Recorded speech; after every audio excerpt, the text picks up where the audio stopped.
That's me. Okay, I don't want my video.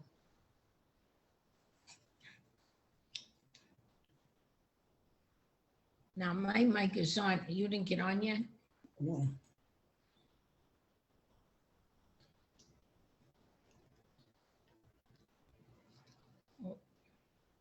I gotta take my hearing aids out. There you are. So, am I okay? You're there. Yep, What about the my mic? mic is on. So, muted? Yep. Okay, I muted it. There's the president, wait. Oh, that's lip off. How's Harriet doing? You're not getting it? No, right in there.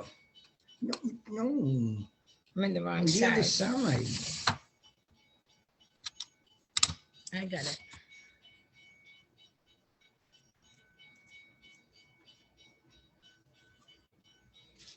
Is that Sean there? Shh. No, Rosalie? I think it's, no, I don't know who that is. But the president is there. Yep. Oh, there's Jamie in the back. See her? Yeah, there's Jamie at the desk. She's at the desk. Who's that? Rampur.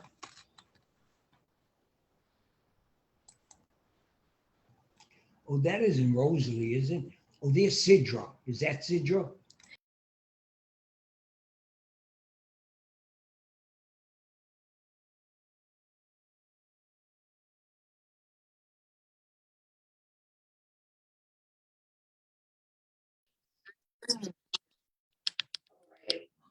Some features that we really want to point out when it comes to open house on your desktop.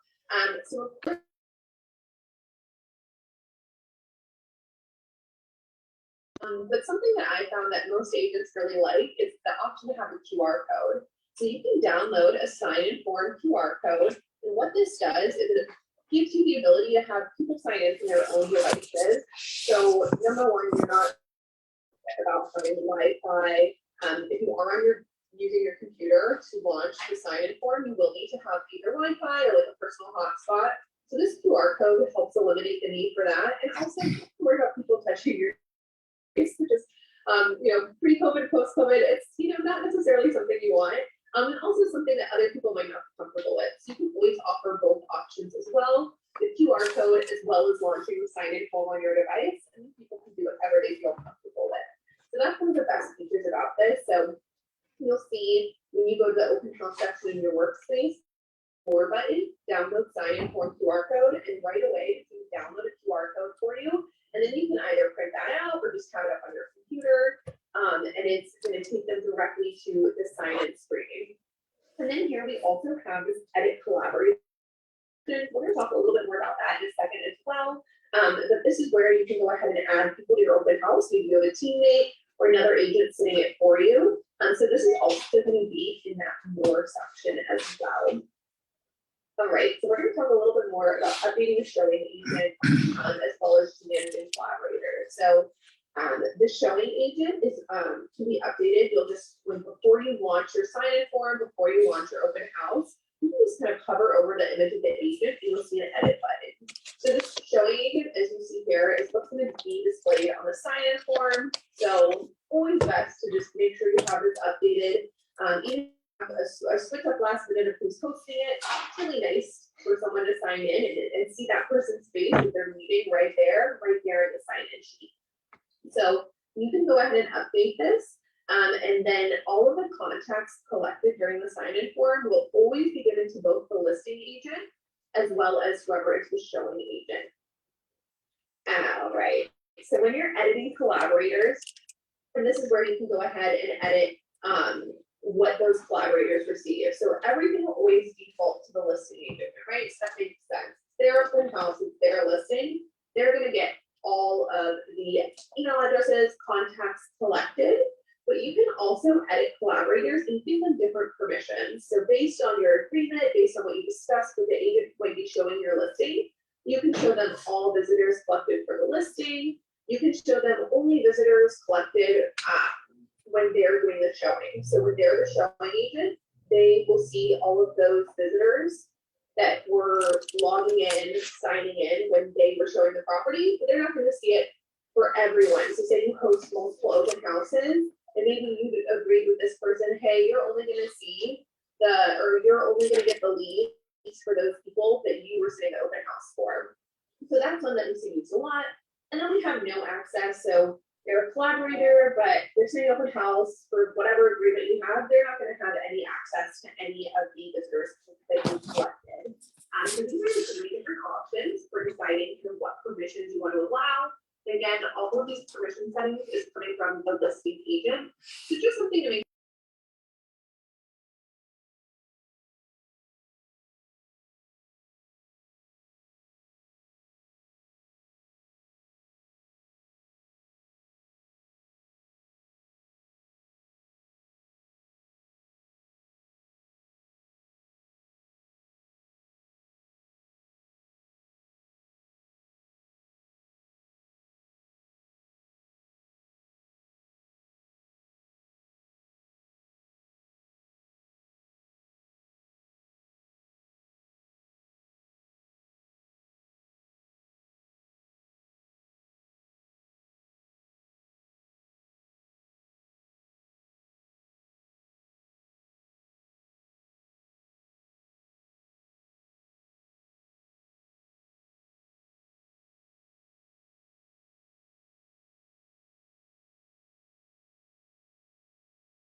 How's it going, TJ? Good. How are you? You out at the track? No, probably not going to go out. Well, I got the rig out there, but I'm probably not going to go out till Friday morning, I think, this time. Very good. Yeah. Because going to go to the game tonight. So Right. Right. It's either drive out late tonight or go out first thing in the morning, and first thing in the morning sounds better. You're gonna have to be careful tonight. The Knights are on a 1-game winning streak, so. Well, I know they look really tough. I mean, they are very tough. And although the Bruins have had a pretty good road trip, they've won 3 out of the 4 games they've played so far, and they should have won the last, well, at least tied the last game. They were tied with a minute left and got a penalty, and they would have got a point out of it at least. But the Kings, was it? I think the Los Angeles Kings scored with like 23 seconds left. So we'll see. But I do worry about the Knights. They've got a great team. Even though they've been struggling a little bit lately, they got a full house. Yeah, they just got too many injuries. If they can get everybody healthy, they'd be good. Yeah. Excuse me, I gotta take this call real quick. Okay.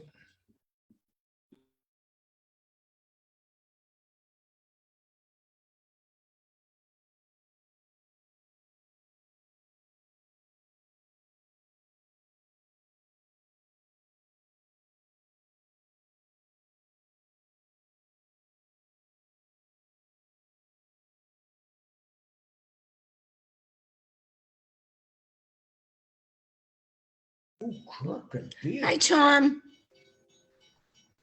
Hi, Marie. How are you? I'm good. I'm here with John in Florida. That's where I am. Yeah, good. The 80-degree weather down there, huh? Yes. Yep. Okay, I'm going to Very mute nice. myself. I'm going to mute myself. Okay. Hi, Jim. It's all right. He Okay, I'm going to mute myself because they're going to start in a second. stars. Not start.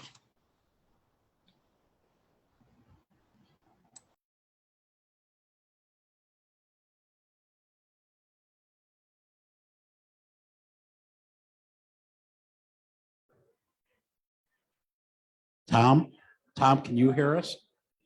Can you hear us, Yeah, I Tom? can hear just fine. Yeah.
Ladies and gentlemen, welcome to the greatest Rotary Club in our lifetimes, the Las Vegas Rotary Club.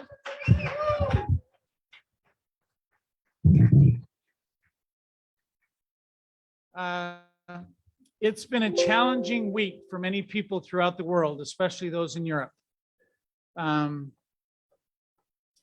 Rotary put out a statement that as one of the world's largest humanitarian organizations, we have made peace the cornerstone of our global mission. We join the international community in calling for an immediate ceasefire, withdrawal of Russian forces, and a restoration of diplomatic efforts to resolve the conflict through dialogue. In the past decade, Rotary clubs in Ukraine, Russia, and nearby countries have transcended national differences, have actively engaged in peace-building projects to promote goodwill and martial assistance for the victims of war and violence. Today, our thoughts are with our fellow Rotary members and others in Ukraine coping with these tragic events. Rotary International will do everything in its power to bring aid, support, and peace to the region.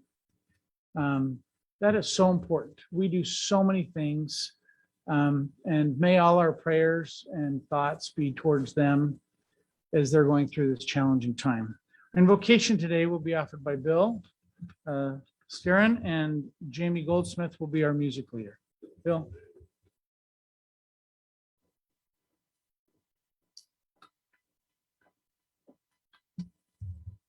Lord, there is a dark, dark cloud over our Rotarian brothers, sisters, and all the innocents living in the shadow of war and terror in Ukraine. We ask that you grant the world leaders, and especially Russia, to have the wisdom to see beyond the boundary of nations and bring a speedy end to these hostilities. Give them the grace of conversation that will lead to peace quickly. Lord, we give thanks with grateful hearts that we here today are all Americans living in relative peace. Never let us forget the blessings you have bestowed upon us and all America, and that each of us can be a messenger of peace each day. And our burdens are lighter with you beside us. Amen.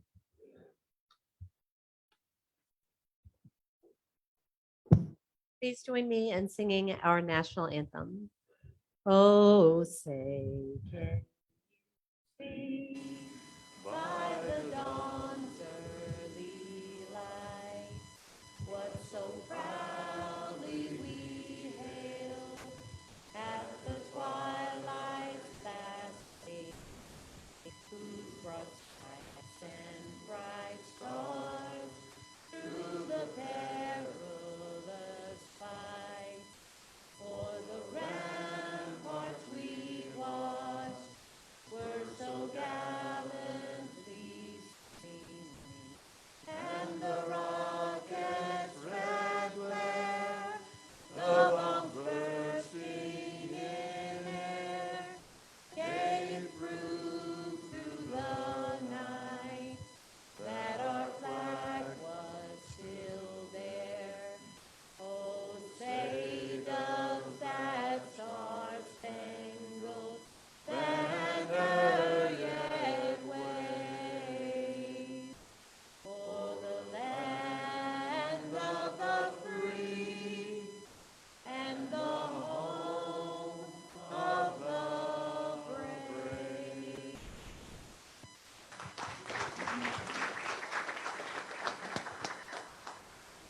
Please join me in the Pledge of Allegiance. I pledge allegiance to the flag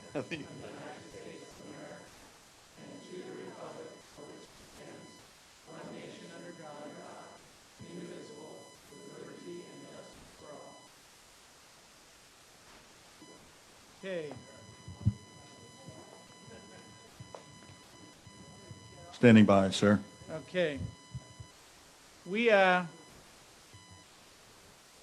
always, these meetings and everything we do every week and every month take lots of volunteers. Our volunteers today for setup were Kathy Mahan and Bob Werner. Greeters were John Pally and Antoinette Monroe, and a few others. Thank you very much. Jamie Goldsmith and Bill Sterin offered the song and the invocation. The raffle tickets were Jamie Goldsmith and Arlene Sarah, I believe. Mike Mewborn is our Sergeant of Arms, as you can see, ready and willing. John Pally and Austin Wyrick are doing teardown. David Jones is our scribe today, our photographer. Is our photographer Mr. Tucker today on your birthday? Okay, he's our photographer as well. And our AV team, as you can see them working on it now, is Stu and Kirk. Everybody, please give a hand to all those that make today possible.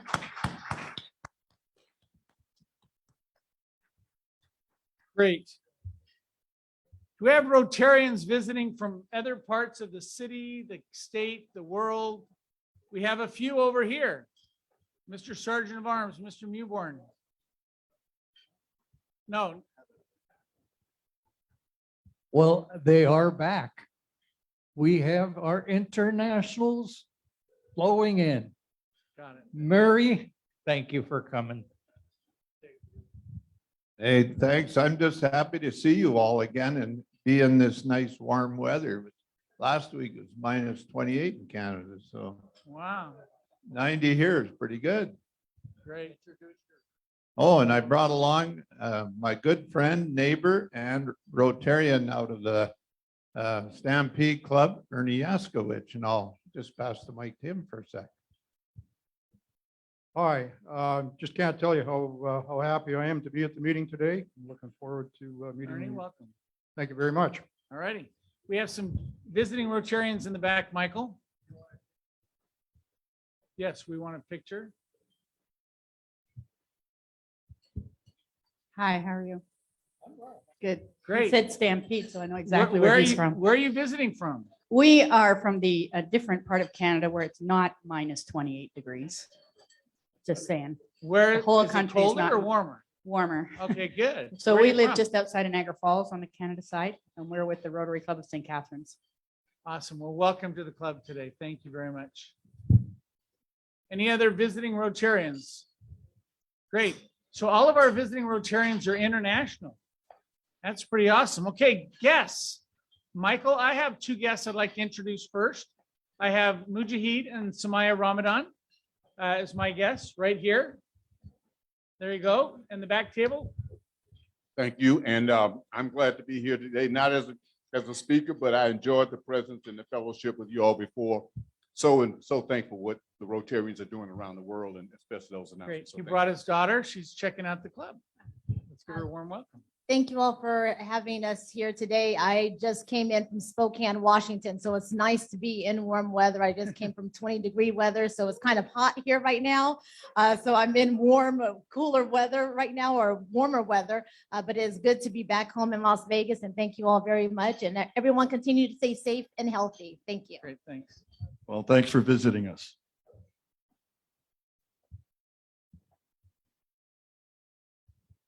I'd like to introduce Jeff Geis.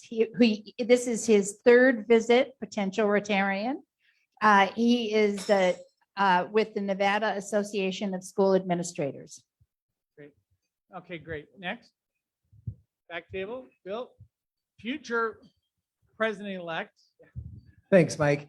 Bill Houghton here. I'm honored to be the president-elect of the greatest Rotary Club on the universe. And if my guests would stand up today, I am thrilled to introduce the young lady that made me a daddy. My oldest, Rosie Houghton, flew in from Bellingham. She's a biology student up there, and she came in for a National Geographic lecture last night. So welcome, Rosie and her fiance, Zachariah.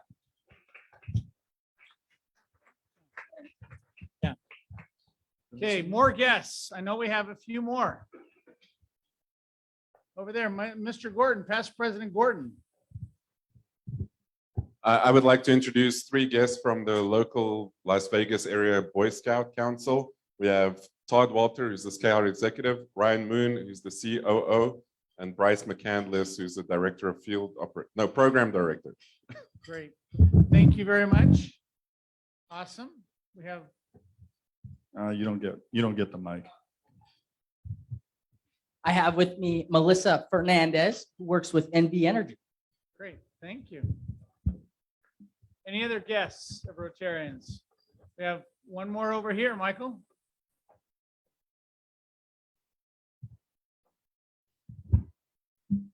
Hi, everyone. My guest is Joanne. She's, Joanne Ho. Thank you, Tony. I met her at a chamber event. I encouraged her to come and be a guest because she was looking around at Rotary clubs. Very interesting entrepreneur. So I'll let her share just a little bit about herself. Hello, everyone. Thank you. My name is Joanne. I have a business called The Joyful Chef.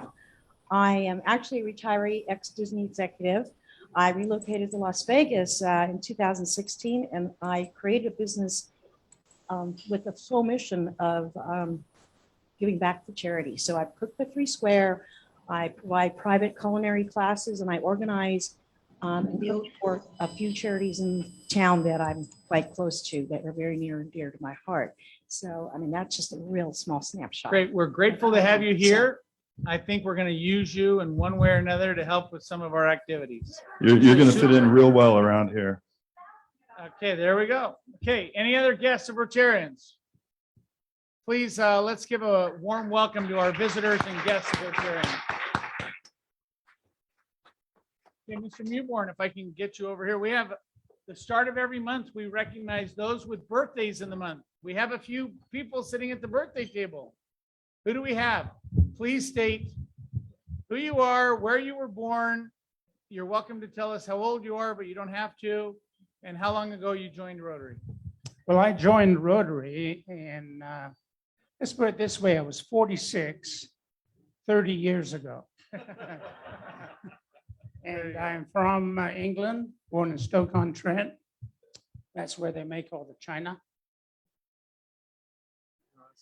He's going to take a picture of everybody. The whole group, yeah. At the end here. Great, And thank you. is that it? That's it. Thank you. Oh, yeah. March 23rd. Yeah.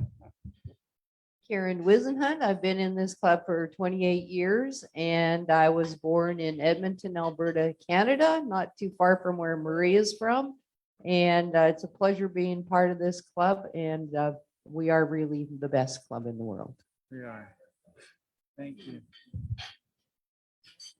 Hi, everyone. My name is Jamie Goldsmith. I have been in this club for 8 years.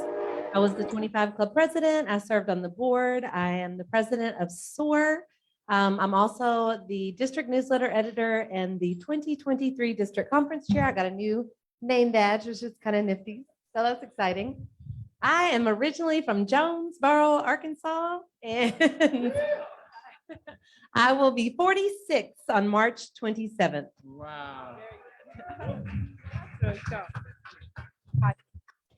Hi, I'm Nancy Anderson. My birthday is the Ides of March, which is the 15th of March. And I've been in the club almost a year and I'm totally enjoying it. Thank you. Hi, my name is Sarah Thornton. I've been in the club for 1 year and 1 month. And the first time I could have sat at the table, I didn't know what it was. And Mike threatened to find me and I was very confused, but I'm here now and I'm very happy about it.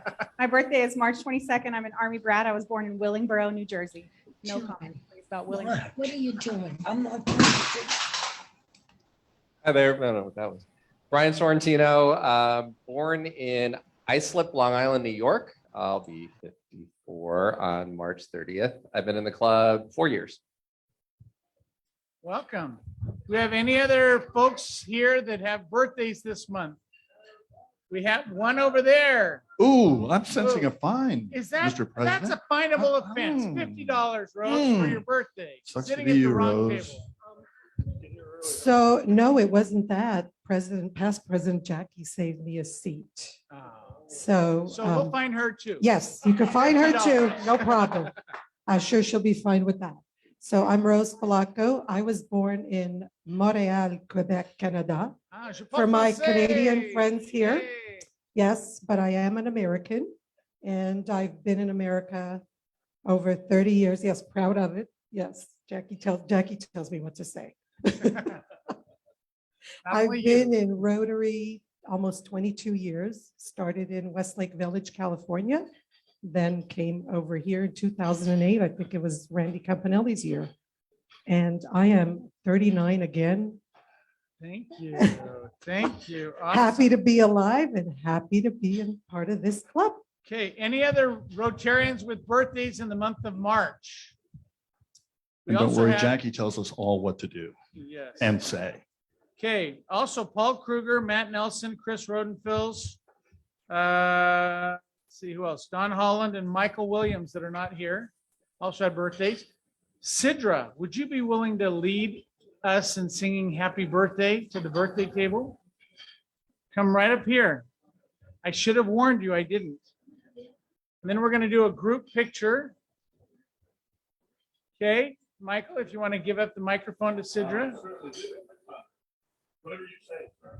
Okay, everybody, let's join in singing happy birthday with Sidra. Thanks for the warning. Sorry. Happy birthday to you. Happy birthday to you. Happy birthday, dear Rotarians.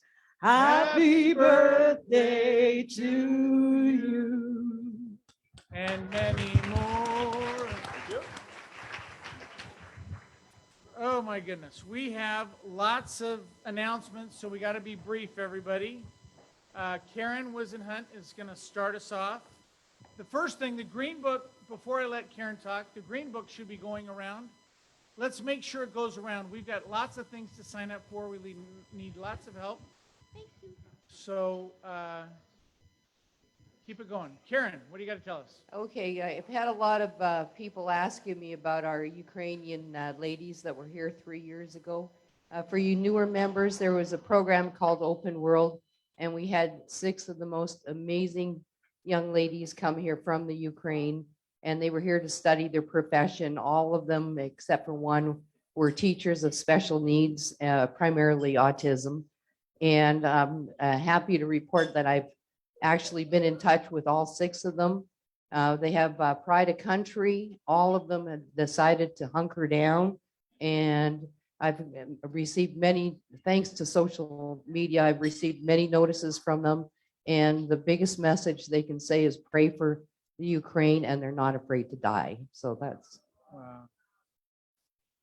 On another note, going along with Mike's message today, the humanitarian need from now for a very long time is just devastating. We've already got 1 million people that have crossed over and have become refugees. So do what you can. The Green Book is going around, and we could really use donations, which will go through Rotary International and then through their district there to help with the humanitarian needs on the ground. So no amount is too small. They really need us. So please help. Who's that? Thank you. Bobbin's going to give us the 25 Club announcements. All right, good afternoon, everybody. We have our 25 Club meeting tonight. It is the first Thursday of every month for new members. So again, first Thursday of every month tonight, our event is going to be hosted by Russ Swain at Russ's house. And it will be a potluck, and we'll also be discussing our beach cleanup, which is going to be spearheaded by Barbara and Mike Kudiamat. So they'll be discussing that. And we have bingo night. So bring your money and come ready to have fun. Thank you. Great, thank you. And it's at 6 p.m. 6 p.m. at Swainers. Okay, Katie Crockett, do you have something to talk to us about? And Kathy Mahan, you're next. You got me just when I had my mouth full. Okay. I just got back from Pets this weekend, and the message you read earlier, I got to hear from the lips of the RI president. She was there and was so engaged with each separate district in their meetings and at their hospitality suites. The whole mission of Rotary, the whole emphasis of Rotary has switched from bringing in new members to keeping the members that we have and making sure that they're engaged and feel like they're doing important work. They the RI president and our zone representative who lives in Reno and whose brother-in-law was in our club for a short period of time are both aware of our centennial. We won't know if they're going to be able to be here in person until 6 months out. But they were very impressive and very engaging with each of our districts. So looking forward to next year very much. Great, thank you. Kathy, if you can give us a brief announcement. The food looks so good, Mr. President. Briefly, it's still reading week for anyone who still wants to participate. And we have 6 schools to choose from. So if you want to go read, just call the school office, tell them you're coming so they're not surprised. And they'll be happy to see you. Oh, and the valedictorian luncheon is next month. Tony Thank you very Kern, much. you have something to announce briefly, I understand. Events, thank you. Green Our Planet events are moving right along. In the Green Book, I have updated the details on it. It gives the times and the different job duties. So if you have signed up, please be sure you look at it again. If you have a preference for one of the duties, please write in what it is. Otherwise, you will be assigned. But it's going to be great fun. I'm working with Barbara to design some T-shirts for us for the farmers market. And we also have to start working on a design for our booth at the farmers market. So come see me and we can talk about more of the details. Thank you. Got it. Are we also having an orientation this month? No problem. March 15th, Tuesday at Rose Valaco's home, 6 p.m. to 8:30. There will be new member orientation. We should have both newly inducted members and those that will be completing circulation and being invited, hopefully, to attend. So we look forward to having a good turnout. Please come. You don't have to be a brand new member being inducted. We like the old ones too. Thank you. Great, thank you. And we always speak into the mic so that Jim Hunt can hear what's going on. Got it. Okay, those are on March 8th. Okay, on March 12th, we have a highway cleanup. So put that on your calendar, please. That's a week from Saturday. Jim Hunt? Up here on Zoom? Up here on Zoom, if you can hear me? Yes, can we hear Jim? Can you hear me? Yes. Okay. Thank you, President Mike. Yeah, March 18th is a Friday, the day after St. Patrick's Day. If you've never been to a party at Tom and Jane Krob's house on the 15th hole at TPC, you want to make sure you find that green book today and sign up. We're expecting a lot of people. We're going to have Irish stew that Tom's going to provide, a keg. It is a potluck, so if you can bring a dish, that's great and much appreciated. We're going to have people bring 3 cigars, 1 to smoke, 1 for the exchange, 1 for the troops. We've got humidors, lighters, all kinds of cigar accessories that we're going to be raffling off. Karen Wisenhunt has already donated cigar socks, a 25-piece toolkit, a travel case, glasses with cigar holders built in. So anyone else that wants to donate items for the raffle, we appreciate that. We've raised over $20,000 doing these cigar socials. We need your help. Sign up. We expect a big turnout, March 18th. Thanks very much. Thank you. And I'm going to bring my pitching wedge and some balls to hit some balls up onto the green. So There you bring go. yours too. In the program, you'll see a little announcement for the foundation dinner at Red Rock Country Club on March 27th on Sunday night. So put that on your calendars. And on May 20th, our club has put together 1 foursome and would like to try to put together a 2nd foursome for a golfing for veterans program that the Rotary clubs of Southern Nevada are doing together. So if you want to be involved in that, just look for that on the next email that comes out next Tuesday. Okay, we have a presentation from the Boy Scouts. I'm gonna let you guys take the podium for a second.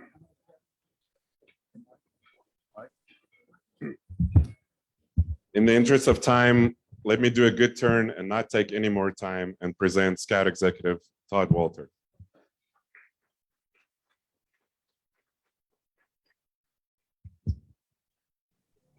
Can you see me? No, I'm kidding. I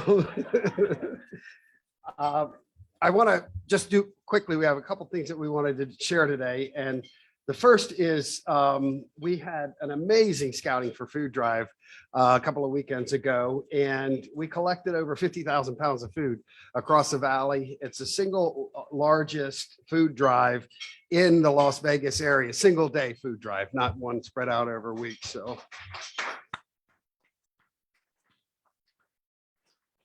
we did this in partnership with Anthony Barnes and the Salvation Army, and we've been doing this for years with them.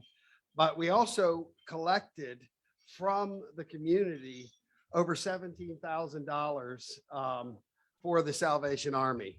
So we're here today to present a check from one nonprofit to another to the Salvation Army for $17,000.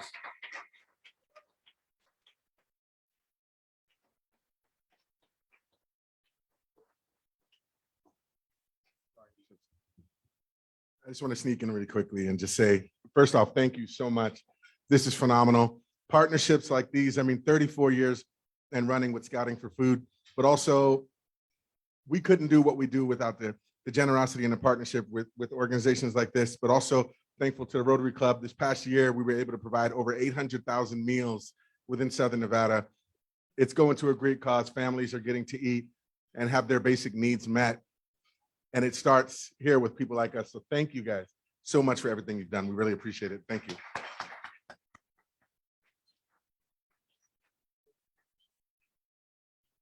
Collectively, the amazing thing to me is over the past 2 years since COVID hit, we've given over $230,000 in either cash or food contributions to local nonprofits throughout the valley.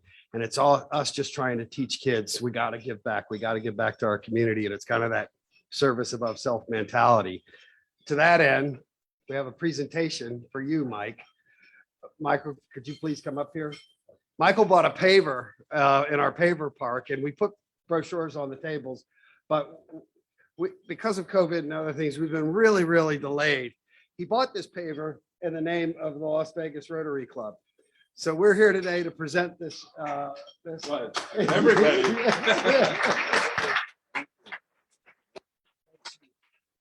I'll press the button. So this one's yours. There will be a matching one placed in the park itself. Awesome. Okay. Okay, Excellent. Yes, I'm done. Thank you all. we're gonna pull up some of the wood and put it down here. So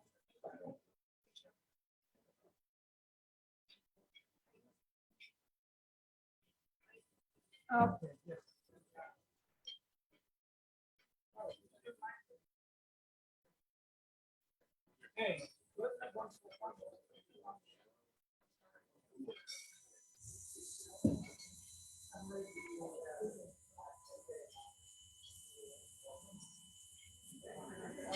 Great. Will Abbott. Okay. We have our member Will Abbott has a presentation today. Will is with Junior Achievement. I'm going to turn the time over to you. All right. This guy here. All right. President Mike also told me that we'll keep this brief. So I wanted to briefly just introduce Melissa Fernandez, who I introduced earlier. She's the manager of corporate reporting at NV Energy. Melissa works closely with Tony Sanchez and serves on the board, on our board of Junior Achievement as our executive vice chair. But we know that Rotary Club of Las Vegas and Junior Achievement of Southern Nevada both align in our mission of serving the youth of our community. And that's why we wanted to take a moment and on behalf of the nearly 20,000 kids that we serve through Junior Achievement to recognize and thank the NV Energy Foundation for all of their support, over $100,000 in the term of our partnership together, in helping youth or helping empower young people to own their own economic success. We can't thank you enough. Thank you so much to you, Tony, you, Melissa, and the NV Energy Foundation.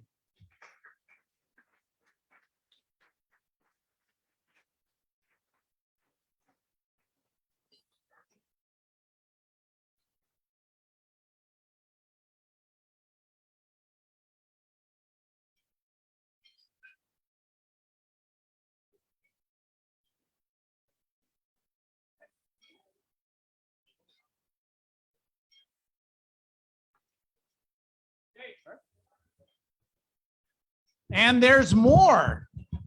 Hey, Russ Swain, come on up. Okay.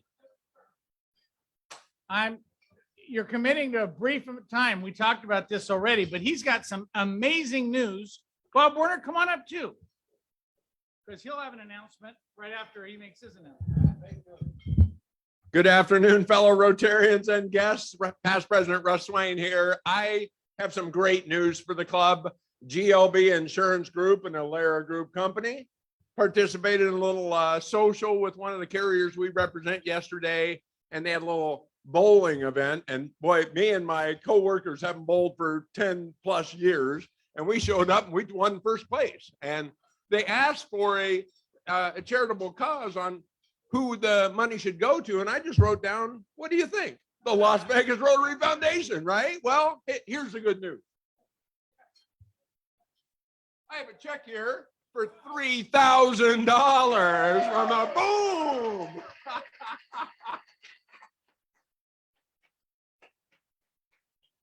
And the best part is, where's Tom Thomas? Hey, Tom, thanks for matching this 3,000. So that is now just turned into $6,000 from Las Vegas Rotary Foundation. Here you go, Bob.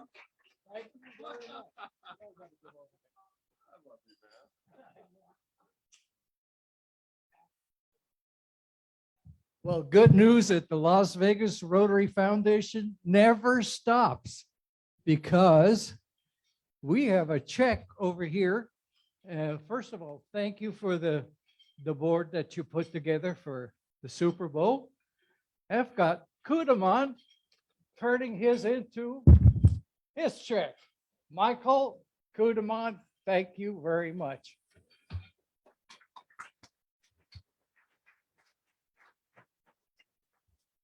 But wait, there's more. Michael Kudimont, come on up. As he's coming up, I wanted to call up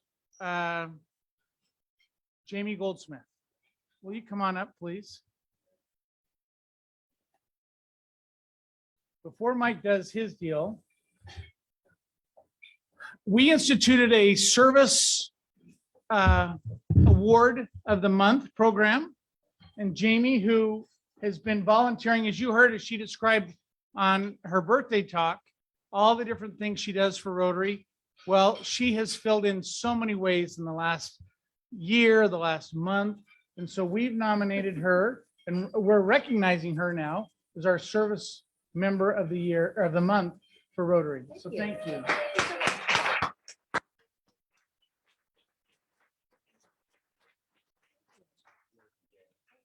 Okay, Michael, what do you got to talk to us about?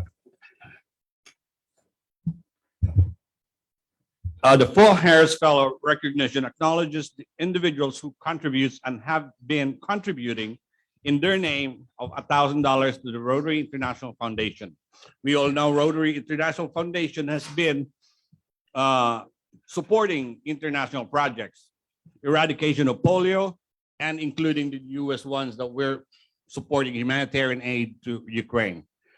In our local club, we are today going to recognize 3 Rotarians who are receiving their Paul Harris recognitions. I'm going to call Brian Sorrentino, Mike Ballard, who's going to have Paul Harris +6. And I'm introducing Mike Kudimon, who's getting his +1.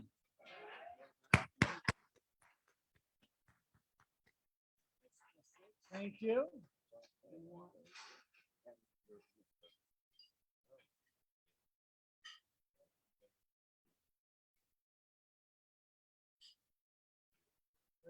Thank you. Want to thank everybody that helps out in so many different ways to make this community better. And most of those efforts through Rotary, but through many different efforts. With that, we'll have about 15 seconds of fellowship. No, just kidding. We'll take a few minutes. We've got about 5 minutes.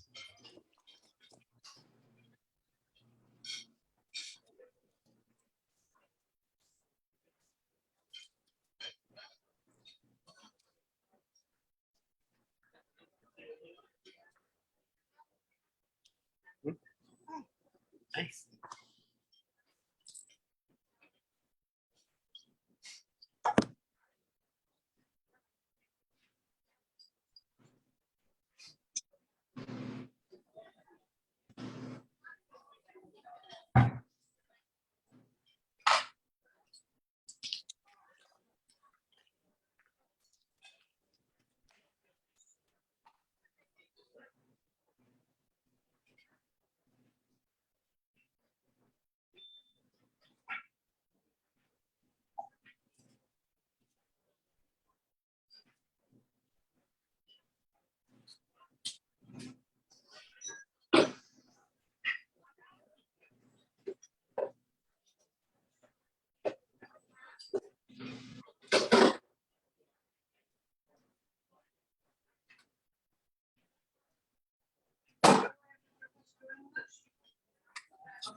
Okay. At the start of the meeting, when you came in, hopefully you were offered the right to purchase a ticket, a raffle ticket. Hopefully you purchased 5 or more.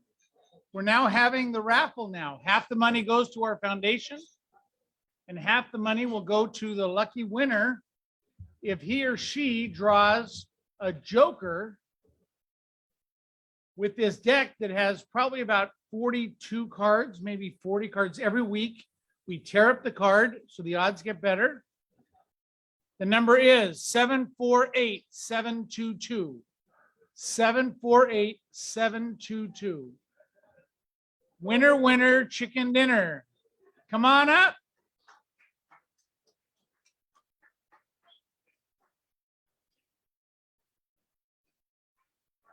748-722.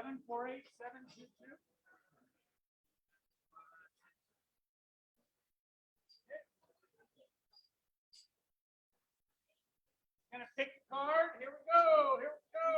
Is it the Joker? No. Show the crowd.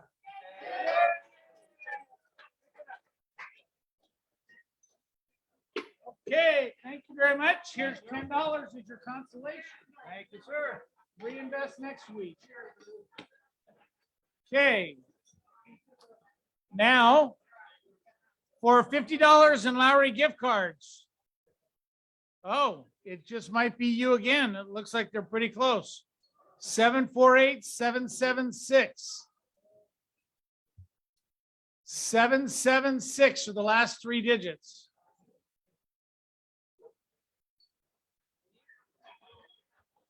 Our speaker.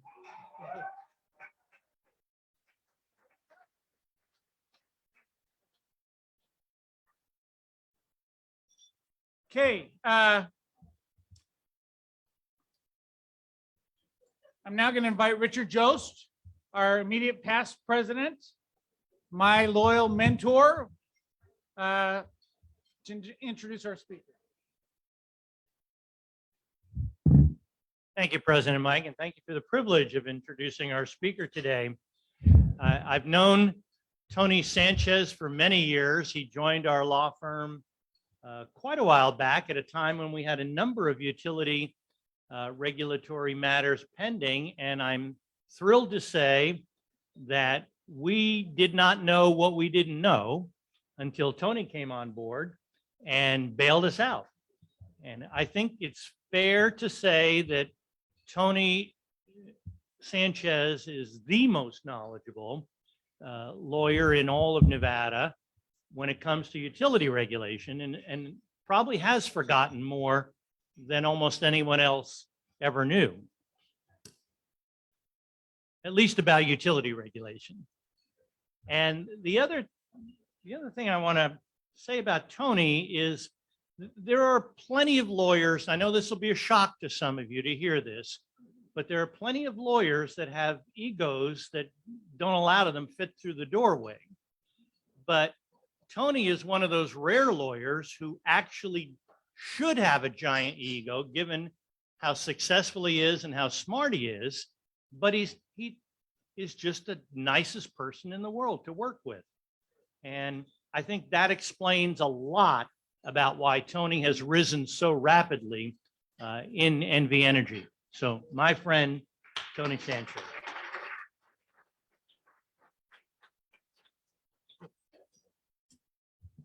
I hope you're available to speak at my funeral one day.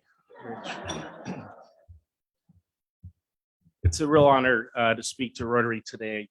Thank you, Rich, and thanks to Mike Ballard. We've known each other going down to a couple of decades now, so it's been terrific to see what an incredible organization. And this probably is the first time I've spoken to a Rotary Club. And as I was getting ready for this, I thought, what exactly does Rotary do? And so I looked up on the international website, and it said, this is what we do. We promote peace, we fight disease, we provide clean water, sanitation, hygiene, save mothers and children. I'm glad you don't have any REACH goals in your list there. And then specifically education, you grow local economies and you protect the environment, the latter 3 of which we're intently focused on at NV Energy. I have been with the company now 15 years. Since maybe some of you will remember Walt Higgins, who was the CEO of Nevada Power 15 years ago. I try not to take it personally that he retired the day I started. But he recruited me to the company to run community relations in the foundation, which was my passion and had always been involved in the community. And then when I started, he said, "Oh, you're going to have to also oversee all politics and corporate communications and the regulatory department," which was not fun for many years. But we've got a terrific story to tell at NV Energy, or as most of you refer to as Nevada Energy. I really have a bone to pick with our head of corporate communications and marketing, myself, because the NV Energy hasn't stuck as well as the Nevada Energy that everybody assumes it is. But I think I have the clicker here. Maybe I need to turn it on.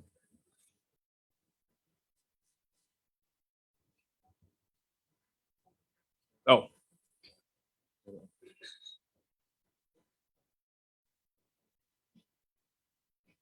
Oh, yeah, oh, no.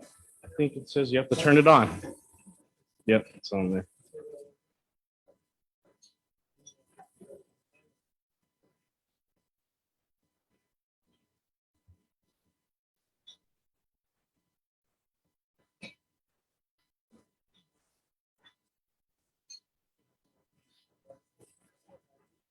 Okay, if we can go to the first slide then. Who is NV Energy? Up until 1999, a case that Rich and I, if I recall, worked on actively. It was a Nevada Power Company in the South and Sierra Pacific Power in the company, but in 1999, the companies merged. And then in 2008 became NV Energy. But it's fantastic that you're celebrating this year, your 99th year of operations in Southern Nevada. And then Southern Nevada Power started here in 1905, was our initial operations. And in the north, we powered one of the first underground mines in Virginia City in 1864, the year Nevada became a state. So we have a lot of history with the state. You can see our service territory is in the darker areas of that map. The rest of the state not covered by that are served by a dozen small cooperatives around the state, and we get along with them very well, and we work together to power the energy needs of Nevadans. But it's a large, we have a very large territory to cover. We have 2,300 active employees. A couple of years ago, that was in excess of 2,500, but along with the pandemic, we've seen, typically we'd have a 5% attrition rate every year. Last year, it was triple that. But we also have had a lot of retirements. In the energy industry, it's not uncommon to have a lot of employees with over 40 years of service. 3 of my employees retired in the past 6 months, each with over 40 years of experience. So with NV Energy, so it's a very stable, it's a very skilled and just terrific place to have a career. We're the second largest property taxpayer. You can see our total payroll taxes and what our employees and what we pay through our operations. So we're a major economic driver for the state, in addition to keeping the lights on. We can go to the next slide. Economic development is one of the more fun aspects of my job.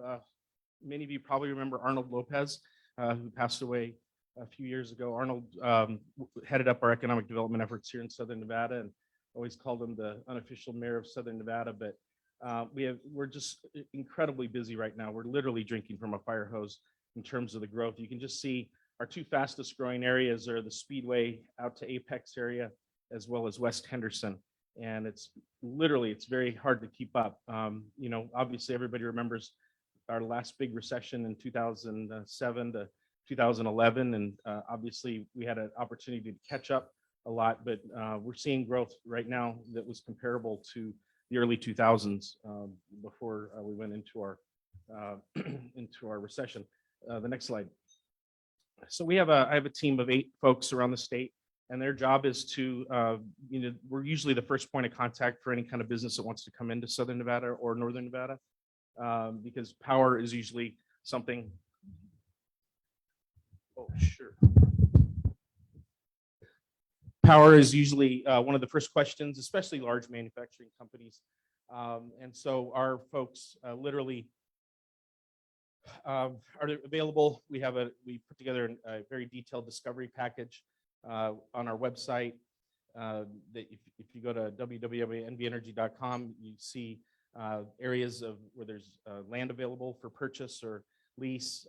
We set forth all our energy efficiency aspects. So it's really a very detailed overview of everything that our state has to offer, but as well as what we can offer a prospective new business or folks coming in.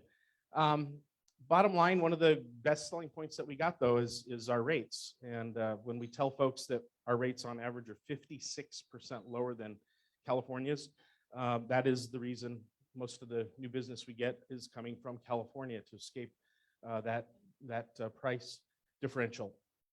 But at the same time, we're 11% lower than surrounding mountain states and 23% lower than the national average. We're very proud to say that we haven't had a rate increase in Southern Nevada in over a decade. I have the unfortunate moniker of being the last executive that oversaw the rates department when we had a rate increase prior to 2012, but it's something that we take very seriously, and we know how important it is for our economy to keep those rates low. And as you're going to see in the rest of the presentation, we're also #1 in the country when it comes to the development of renewable energy. So the fact that we can do that and have such low rates, we've really hit the sweet spot, we hope, for our customers, and we hope folks notice. Something that's obviously very important to me and very important to this Rotary Club, as I found out, is just what we're doing for our communities. Obviously, none of us would have anticipated or hopefully have never seen what this community and what our country has seen over the last 2 years with COVID, with the COVID-19 pandemic. I'll never forget, it was just a couple days in March of 2020 when it just became very clear that this was hitting on a massive scale, and we could see very quickly what it was going to do to our customer base. So we were very proud that first week of March to make an announcement that to all our customers that if you just tell us, you don't have to prove to us, but if you told us that you were financially being impacted by COVID through your employment, that we would not turn your power off for any reason. And we did that for the better part of close to a year. And then obviously gave folks that needed it, very generous payment options and extended payment plans. We didn't charge late fees. Fortunately, other utilities followed suit after that, but it was something that was very important to us that with the stress of COVID and the health impacts and the economic impacts, that you're not worried about your power staying on. Or we also supplied natural gas to the city of Reno as well. But we really focused our NV Energy Foundation, which is the most fun part of my job. We give out annually about $5 million throughout the state. We have the involvement of our employees on both ends of the state that get to decide where a lot of that money goes. But we really focused it on basic human needs during that 2-year period on food and housing and just basic human needs. We're proud to say we're starting to support other areas like that we've always done, which is the environment and the arts and various other, and education. So you can see just a snapshot of what we did in 2021. Our employees gave 15,000 volunteer hours. That's usually about 40,000 hours a year, but obviously with the limitations of COVID, we weren't able to do that. Our employees themselves gave out in excess of $400,000 through our United Way giving campaign. We run the #1 United Way giving program in the state for the last half a dozen years that I've seen. We're also very focused on diversity, equity, and inclusion. These are just a small example of some of the diverse organizations that we support. Because we support and we serve about 89% of the energy needs of Nevada, we support everybody. We're not able to just focus in one particular area, but we've had a lot of success with so many of these different projects. Environmental respect, obviously climate change. It's something that's whether you believe it or not, what our world is going through and what has impacted our communities. Obviously, we've been in a drought now for the last 20 years. So back in the early 2000s, we made the decision that all of our combined cycle natural gas plants would be air cooled as opposed to water cooled that you see elsewhere in the rest of the country. But we're very active in the environmental giving. We have an environmental division. We have it's very extensive, dealing with the impacts of our power equipment to everything from the desert tortoise in the south to the sage grouse in northern Nevada. But very proud. Last year we started a clean energy grant program, and it gives out grants in the $50,000 to $100,000 range, specifically devoted to renewable energy education. Workforce development is another major area that we're focused on, and just promoting the benefits of clean energy. So one of the questions that Mike asked me to kind of give you an overview of was, why is it that we're number one in the country for renewable energy? Well, number one, we have great solar radiation here. So we have the sun so much of the year, but we also have a lot of available land, and it's federal land, obviously. I think the last statistic I saw, 87% of Nevada is still owned by the federal government, but you're allowed to develop renewable energy on those sites. So this is just a smattering of 57. You can see large sites. I mean, I'm talking these range in, from 10 megawatts to in excess of 900 megawatts, these projects. So the 900 megawatt project is being built now near Moapa. And at the time we got it approved and started construction, it was the largest renewable energy project in the country. But solar costs have come down literally 70% in the last decade. And by law, we have to supply our customers with the cheapest form of energy, of reliable energy. And so for years, that was coal, that was natural gas. Now with just the massive decreases in solar and wind and geothermal, it's renewable energy, and it's very proud. And so we're well on our way to meeting today's law, which is by 2030, we have to 50% of our energy has to come from renewables. Today, we're at 30%. We're only supposed to, I think we're well in excess of what the renewable portfolio standard is right now.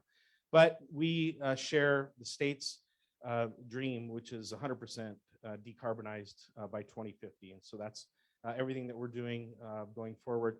And we plan our projects 20 years in advance. It's all geared to meeting that. In fact, we'll be meeting it even before that. We've made a commitment recently. Our parent company is Berkshire Hathaway. We're a subsidiary of Berkshire Hathaway Energy. They bought us in 2013. They recently announced that we'll be closing by the mid 2040s, even all of our natural gas plants, which supplies 60% of our energy today. So we're actively trying to cite new locations and new technologies to get to that 100% decarbonization by 2050. One of the benefits, obviously, of going to renewable energy, it's power plants up until a couple of years ago were the number one source of carbon in the air. Today, it's tailpipes. We've reduced our carbon 55% in the last dozen years. We've closed almost every one of our coal plants throughout the state, and contracts that we had with out-of-state coal plants, we're out of those now. We've got one left remaining up at Battle Mountain called our Valmy plant, and that'll be closed by the end of 2024. So we're also building 500 megawatts of solar right next to that coal plant. So there's going to, it's a lot of goodwill that we're generating, not to mention clean energy. You can see, so the Iron Point and the Hot Pot are the two projects next to Valmy that we're proudly building right now. We were also asked, what are the, there's a big movement towards lithium. Nevada's got the only active lithium mine in the country, but we also have probably a dozen lithium mines being permitted and sited right now up in northern Nevada. And that's important for everything that Tesla and Panasonic are doing up at their gigafactory outside of Sparks. But at the same time, we currently have 1,500 megawatts, which is an enormous amount of energy of lithium battery storage under development today. But we can't put all of our eggs in one basket. We have to look at other types of energy storage. And right now we're in the middle of investigating and studying a potential 1,000 megawatt pumped hydro project right outside of Ely in White Pine County that doesn't use very much water. It's a closed system, and it basically pumps up the water up the side of a mountain at nighttime when power rates. Well, it'll actually pump up the water at 8 o'clock in the morning utilizing solar energy, and then the power will be released through the pumped hydro project at peak times, probably about 4 o'clock of the day when our energy demand is the greatest, when energy costs the most, and it will provide up to 8 hours of energy. And so you just pump that water back and forth. And so it's a different form of long-term storage for us, but lithium batteries are the future right now, and we're very proud to have several hundred megawatts already online, and with well over 1,000 megawatts coming soon. And it's very cost effective when you pair it with a solar project. Mike also asked us, what about nuclear power? What are the prospects for nuclear power coming back? I started my career after law school. I was a lawyer for a very well-respected former law partner of Rich's, United States Senator Richard Bryan, and I was fortunate to be his lawyer on Capitol Hill in the middle of the Yucca Mountain fights. And so I can't tell you how many anti-Yucca Mountain speeches I wrote for the senator on the floor. And then all it took was my oldest son, who's 21, he's in his 3rd year at the U.S. Naval Academy, and he's a nuclear engineering major. So I find myself now rooting for the industry, not storage, certainly not in favor of Yucca Mountain. But nuclear is enjoying somewhat of a renaissance. Let me make it clear right now, we're not going to have nuclear in Nevada. But when you have all your systems interconnected through transmission lines and interstate, which is how it works in the United States, you really, at the end of the day, don't know exactly where all of your power is coming from at any given time because it's flowing on the open grid. But for the last 25 years, you've seen nuclear power diminishing, plants closing. California recently is in the process of closing its last nuclear power plant. Countries in Europe are closing their power plants.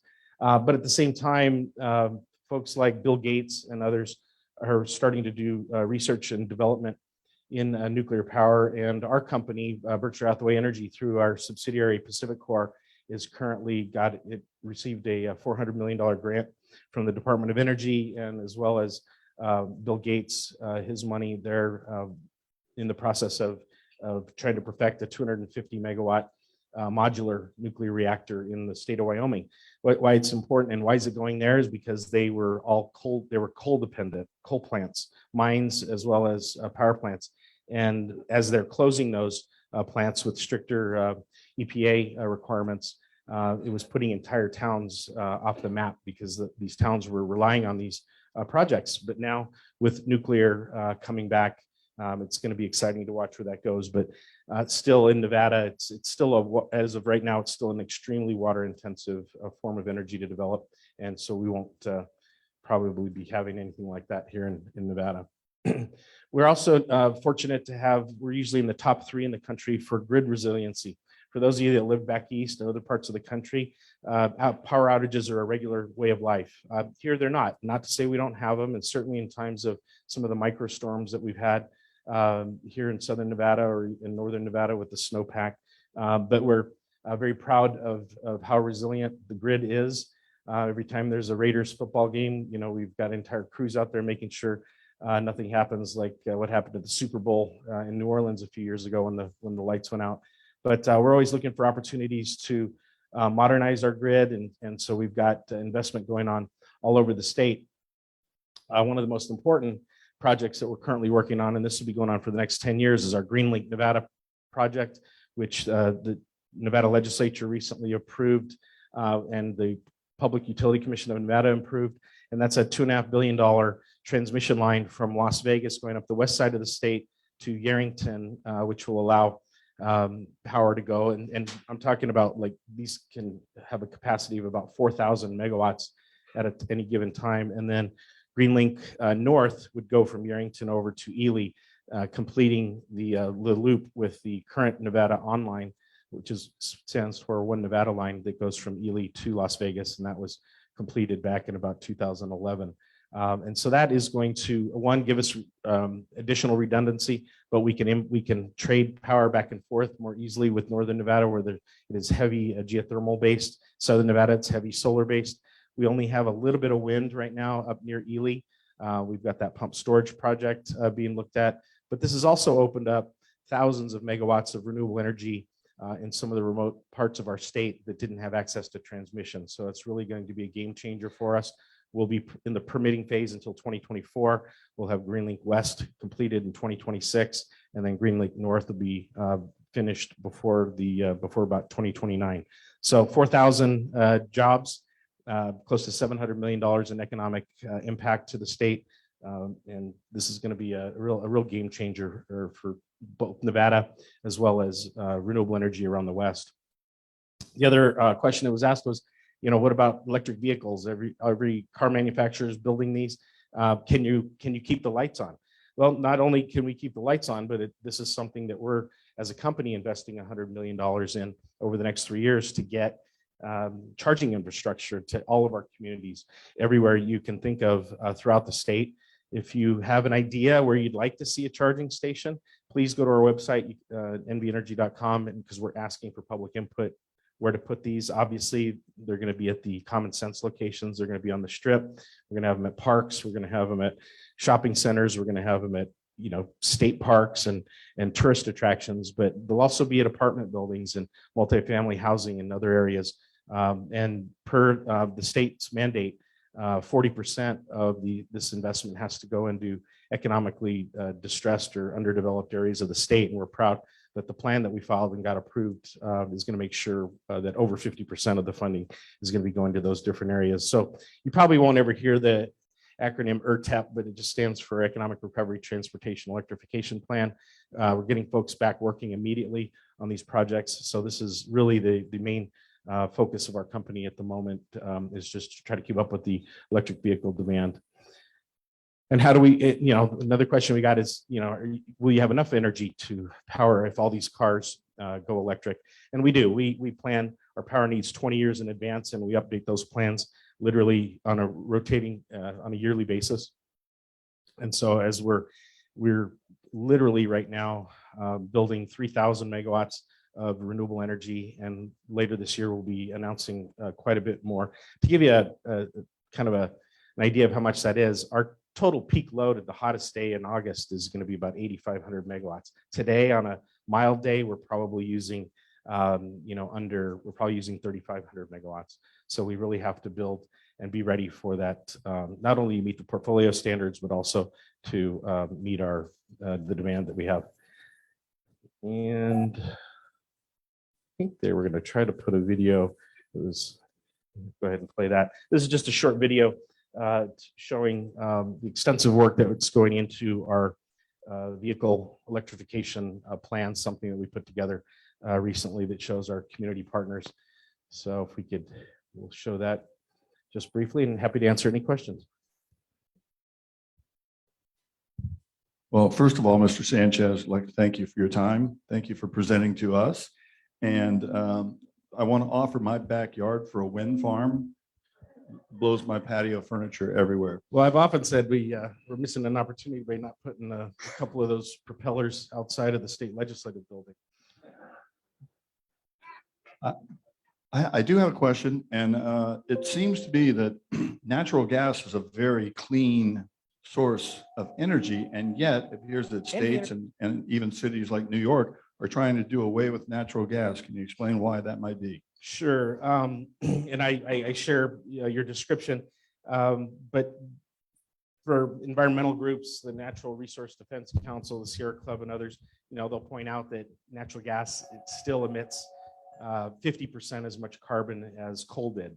So it's 50. That is still quite a substantial amount of carbon in the air, because we are reliant today, and soon won't be, but on imported natural gas. Again, 60% is created by combined cycle natural gas plants. But in places like California, 50 different cities have passed laws now, local zoning regulations, that you can't build buildings with natural gas infrastructure in them anymore.